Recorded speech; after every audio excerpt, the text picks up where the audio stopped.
Assalamualaikum warahmatullahi wabarakatuh. Bismillahirrahmanirrahim. Alhamdulillahirabbil alamin wassalatu wassalamu ala asyrafil mursalin Sayyidina Muhammadin wa ala alihi wa sahbihi ajma'in. Pagi ini kita baca ayat 51.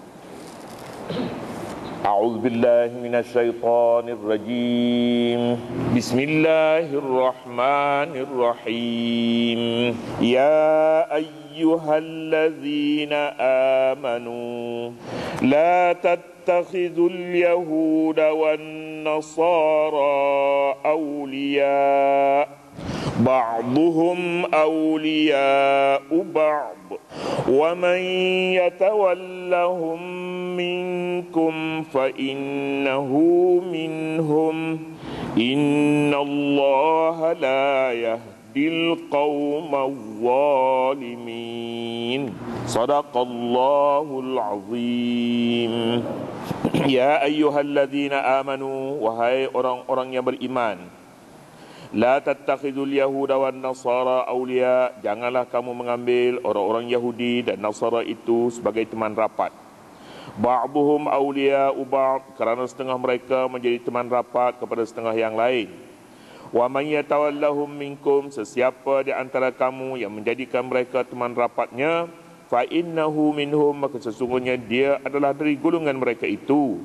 Innallaha la yahdil qaumadz zalimin, sesungguhnya Allah tidak memberikan petunjuk kepada kaum yang berlaku zalim.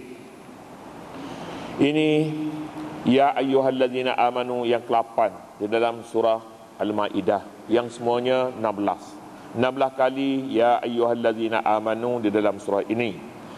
Yang pertama, ya ayyuhalladzina amanu aufu bil uqud. Ya ayyuhalladzina amanu lagi-lagi, idza qumtum ila sholati fawsilu wujuhakum. Ya ayyuhalladzina amanu taqullaha wabtaghu ilaihi alwasilah. Ya ayyuhalladzina, 16 kali semua sekali. Yang ni yang ke-8. Yang ke-8 ini. Ya ayyuhalladzina amanu la tattakhidul yahuda wan nasara awliya. Kita sebutnya dahulu, ayat ditujukan kepada orang yang beriman, kerana perkara ini bukan satu perkara yang membabitkan dunia tapi membabitkan sahaja, tapi dia membabitkan iman. Iman seseorang yang kukuh pada Allah dan Rasulnya, dia rela mematuhi peraturan-peraturan ini, nasihat ini, sekalipun ada kemungkinan dunianya rugi.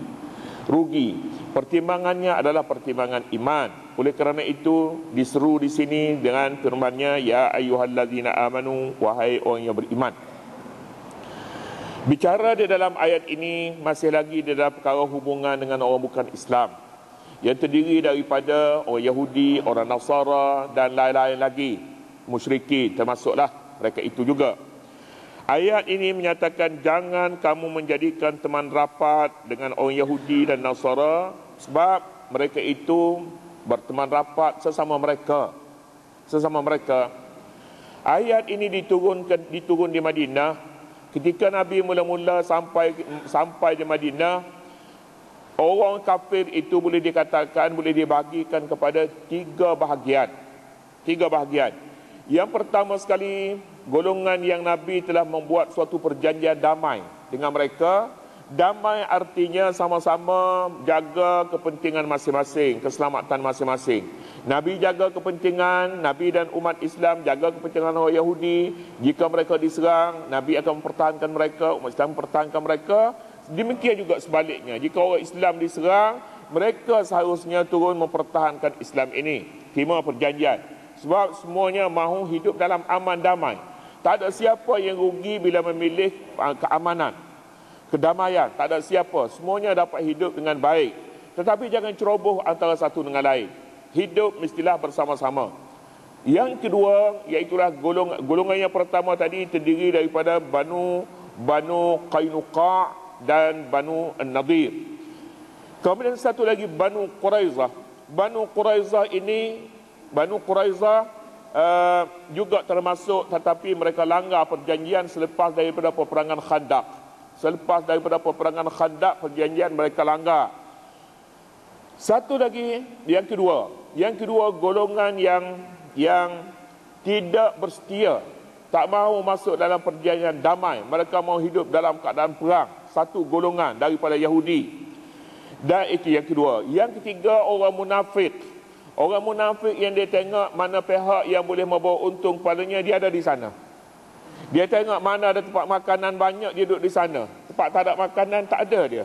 Tak ada dia. Ini munafik. Dia tengok macam tu ajalah, senang je nak cari dia. Tengok tempat mana ada peluang boleh memberi maslahat yang lebih kepadanya, di sana ada kumpulan ini. Dalam ayat ini mengatakan jangan kamu jadikan orang Yahudi dan Nasara itu sebagai teman rapat.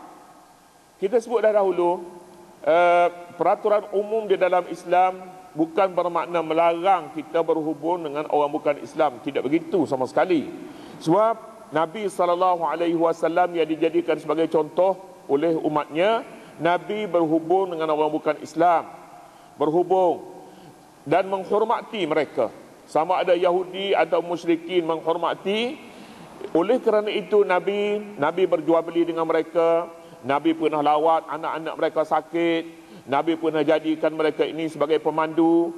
Nabi SAW pernah bangun bila jenazah mereka itu lalu di hadapan Nabi, walaupun sebahagian daripada sahabat membantah. Sahabat kata, itu Yahudi ya Rasulullah. Nabi kata, bukankah dia manusia macam kita juga? Bangunlah. Jadi hubungan dengan orang Yahudi dan Nasara dilakukan oleh Nabi SAW dalam keadaan yang betul-betul baik, aman dan damai.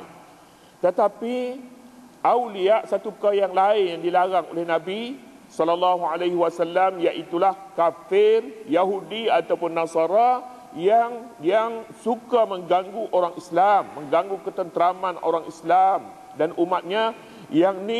Yang ni dinasihatkan supaya putuskan hubungan dengan mereka. Maknanya dalam perkara-perkara yang membabitkan keamanan dunia, keselamatan dunia, boleh berkawan dengan mereka. Tetapi dalam perkara memberi kepercayaan sepenuhnya kepada mereka dengan tinggal orang mukmin, min dunil mukminin, tak suka kepada orang mukmin tapi lebih suka kepada orang kafir. Barang-barang kepunyaan orang mukmin ini semuanya huduh, tidak menjadi pilihan, tak menarik. Yang lebih menarik orang kafir, segala-galanya orang kafir. Ini yang dilarang sama sekali. Dalam apa keadaan sekalipun, orang yang beriman mestilah letak rasa cantik yang ada pada orang mukmin itu. Cantik, ingin membela mereka, apa-apa pun pertolongan orang mukmin dahulu. Tapi jika ada seorang yang melihat orang mukmin tak cantik, yang lebih cantik orang kafir, ini satu perkara yang boleh berbahaya kepada akidah mereka. Ini prinsipnya. Untuk berkawan, berteman rapat, berteman dengan mereka, berjual beli dengan mereka, ini tidak, la yanhakumullahu 'anil ladzina lam yuqatilukum fid din. Ayat ini menekankan satu perkara lain. Perkaranya iaitulah jangan menjadikan Yahudi dan Nasara itu sebagai teman rapat, sebab setengah mereka bekerjasama dengan setengah yang lain. Maknanya jangan ada satu polisi kita gunakan orang kafir itu untuk memelihara Islam, untuk menjaga umat Islam. Kita lagakan orang kafir itu sesama mereka supaya mereka ada kepentingan yang boleh didapati oleh orang Islam. Ini satu politik yang salah. Misalnya umat Islam bekerjasama dengan Yahudi untuk pukul Nasara, bekerjasama dengan Nasara untuk lawan Yahudi. Ini tak boleh. Kedua-dua sekali anggaplah mereka itu musuh. Sebab Yahudi akan bekerjasama dengan Nasara untuk pukul orang Islam. Tak pernah berlaku orang Yahudi bila memusuhi Islam, mereka berperang dengan Nasara. Tidak pernah. Kafir sesama mereka boleh bersatu padu untuk hentam Islam. Ini yang diperingatkan di dalam ayat ini. Sekaligus disebutnya, ya ayyuhallazina amanu la tattakhidul yahuda wan nasara. Dua-dua sekali. Jangan ambil Yahudi dan Nasara. Mengapa demikian? Mengapa tidak boleh Yahudi? Mengapa ambil Yahudi? Mengapa tak boleh ambil Yahudi untuk melawan Nasara? Ambil Nasara untuk lawan Yahudi? Mengapa tidak begitu? Tidak pernah Yahudi bersama dengan Islam, Nasara bersama dengan Islam untuk menentang satu pihak yang ketiga. Tidak pernah begitu. Jadi oleh yang demikian, perkara ini harus diingat bahawa Islam meletakkan orang kafir sebagai satu agama. Biar agama apa sekalipun. Al-kufru millatun wahidah. Kufur satu agama saja. Mereka ini bermusuh dengan Islam. Mereka rela berkawan baik dengan orang sama-sama kafir mereka sekalipun berlainan agama untuk menghapuskan Islam ini. Dan ini kita saksikan pada hari ini di mana-mana pun begitu. Di mana-mana pun umat Islam yang jadi mangsa, kafir dengan segala agamanya, segala bangsanya, segala budayanya, mereka boleh berada pada satu tempat untuk memukul Islam. Untuk pukul Islam. Apa yang dilarang di dalam ayat ini adalah menjadi kenyataan sepanjang sejarah. Sepanjang sejarah. Jika nak dilihat dari sudut sejarahnya, orang Yahudi pernah membuat suatu pakatan untuk membunuh Nabi orang Kristian. Nabi orang Kristian, itu Nabi Isa AS. Islam kata Nabi Isa tidak dipalang. Nabi Isa diangkat ke langit oleh Allah SWT. Yahudi kata mereka telah dibunuh. Telah dibunuh. Nasara kata mereka telah dibunuh, telah dipalang. Telah dipalang. Yahudi kata tidak. Yahudi tak kata apa, tapi Yahudi kata Yahudi tidak menolak perkara itu, tapi mereka pernah ada satu pakatan untuk membunuh Isa. Tidak ada satu dosa yang sangat besar apabila nabi ke nabinya yang diutuskan kepada mereka dibunuh oleh satu bangsa lain, satu perkara yang besar. Namun perkara itu tidak menjadi isu untuk bekerjasama antara satu dengan lain untuk memukul Islam. Tidak menjadi isu perkara itu. Sebab perkara agama mereka boleh bertolak ansur. Tetapi mereka dengan Islam, sebab mereka tahu bahawa Islam jika dibiarkan, mereka bukan hanya setakat masjid, tetapi mereka akan masuk dalam seluruh kegiatan hidup manusia ini. Islam akan berada di mana-mana saja. Islam boleh berada dalam pekerjaan setiap sektor. Islam boleh berada di dalam akidah, dalam syariat, dalam akhlak, dalam hadarah. Ketiga-tiga dan keempat-empat ni sekali. Inilah perkara yang menyebabkan sesama mereka, kafir sesama mereka bersatu untuk menghapuskan Islam. Sebaliknya pula kita lihat umat Islam dalam keadaan mereka banyak musuh, terdiri daripada semua agama, tetapi Islam rela bermusuh sesama mereka dalam isu puak-puak yang terlalu kecil. Ada puak 3 orang pun angkat puak boleh bermusuh dengan puak yang lebih besar. Ini satu bala, satu ujian yang Allah SWT uji umat ini, bahawa mereka lemah di sini. Sekalipun musuh mereka besar, mereka dalam keadaan yang mereka kecil, mereka boleh bermusuh antara satu dengan lain untuk menghadapi musuh yang lebih besar daripada mereka. Ini satu ujian daripada Allah SWT. Selama mana umat ini tidak boleh menyatakan perpaduan sesama mereka, maka selama itulah mereka tidak akan dapat mengembalikan kekuatan mereka yang hilang pada masa yang telah lalu. Katanya, ya ayyuhallazina amanu, wahai orang-orang yang beriman, jangan kamu ambil. Ittakhadha yattakhidhu maknanya ambil, tapi terjemahan di sini jadi. Jangan kamu jadikan Yahudi dan Nasara aulia, teman rapat. Mengapa tak boleh? Ba'duhum auliya'u ba'din. Sebab mereka antara satu dengan lain bekerjasama. Antara satu dengan lain.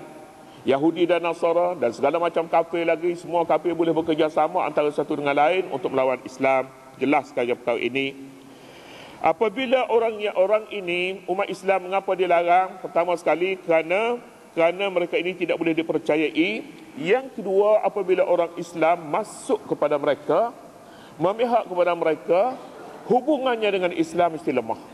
Sebanyak mana mereka adakan hubungan dengan orang bukan Islam, dalam perkara yang kita sebut tadi, dalam perkara yang tinggal orang Islam, maka ruang yang mereka tinggal itu, satu kelemahan ditinggal kepada umat Islam. Satu kelemahan. Sebanyak mana mereka tidak memberi sokongan kepada pihak luar, selama itulah kekuatan ada di pihak Islam ini. Jadi 2 sebab. Sebab yang pertama iaitulah boleh melemahkan Islam. Sebab yang kedua, kedudukan mereka tidak boleh dipercayai. Pada saat-saat akhir mereka akan buang Islam ini. Mereka akan tinggal umat Islam. Umat yang memberi kepercayaan kepada mereka. Wa may yatawallahum minkum fa innahu minhum innallaha la yahdil qaumaz zalimin. Barang siapa yang berteman rapat dengan mereka, fa innahu minhum, dia sebahagian daripada mereka. Berteman rapat sehingga membenci umat Islam. Kawan-kawan dengan orang Islam tak boleh jadi, tak boleh dipercayai, macam-macam boleh berlaku. Jadi dengan sebab itu maka dia sudah merasakan tawar hati dengan orang Islam. Tapi sebaliknya dengan orang yang bukan Islam, mereka bersemangat. Kalau begitu, fa innahu minhum. Dia pun sebahagian daripada mereka. Sebahagian daripada orang bukan Islam. Sebahagian daripada orang bukan Islam sangat berbahaya kepada akidah. Berbahaya bila sebahagian daripada umat Islam, artinya banyak perkara yang dalam Islam ni diberi atas nama Islam kepada mereka. Diberi perkara itu seolah-olahnya tidak boleh diberinya lagi. Sebab dia bukan daripada orang Islam. Yang diberi atas nama Islam, lok di Bukit Kiara. Bukit Kiara, kubur kita orang Islam, apapun Islamnya mesti berada di sana. Tak boleh dilepas kepada orang bukan Islam. Tetapi jika sudah diragui perkara itu, keimanannya sudah diragui dengan sebab kesetiaannya kepada orang kafir dan tinggal orang Islam, seolahnya hak itu diragui. Diragui bukan bermakna tak boleh diberi, itu tidak. Maknanya hak yang diberi atas nama Islam, itulah dia. Hak yang diberi atas nama Islam, iaitu selepas daripada mati, dia bersama dengan Islam. Tetapi jika dia dalam hidupnya tidak bersama dengan Islam, maka bagaimana untuk diberi hak selepas daripada dia mati? Pusakanya, keluarganya, anak beranaknya, semua sekali dia berada dalam kelompok Islam. Bila ayat mengatakan fa innahu minhum, dia datang daripada golongan mereka, satu perkara yang sangat berbahaya. Innallaha la yahdil qaumadh zalimin. Sesungguhnya Allah tidak suka, tidak memberi hidayat kepada kaum yang zalim. Kaum yang zalim tidak ada hidayat, seolahnya dia tidak ada nur, tidak ada lampu dalam hidup mereka. Lampu ini yang boleh menyuluh. Lampunya ialah setakat mana kesetiaannya kepada Islam dan kepada umatnya. Hilang kesetiaan kepada Islam dan umatnya, seolah dia sudah tidak ada lampu lagi yang menyuluh perjalanan hidupnya. Kemudian seterusnya, fataral ladzina fi qulubihim wallahu ta'ala a'lam.